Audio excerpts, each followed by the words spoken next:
সারা দেশে যথাযোগ্য মর্যাদা, ধর্মীয় ভাবগাম্ভীর্য ও আনন্দ উচ্ছ্বাসের মধ্য দিয়ে পবিত্র ঈদুল আজহা উদযাপিত হয়েছে।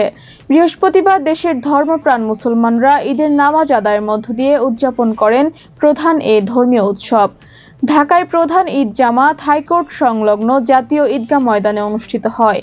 রাষ্ট্রপতি মোহাম্মদ শাহাবুদ্দিন, প্রধানমন্ত্রী তারেক রহমান সহ অন্যান্য মন্ত্রী, সুপ্রিম কোর্ট ও হাইকোর্ট বিভাগের বিচারপতি, সিনিয়র রাজনৈতিক নেতৃবৃন্দ, সরকারের ঊর্ধ্বতন কর্মকর্তা এবং বিভিন্ন মুসলিম দেশের কূটনীতিক সহ সর্বস্তরের মানুষ উৎসব আমেজে সেখানে নামাজ আদায় করেন।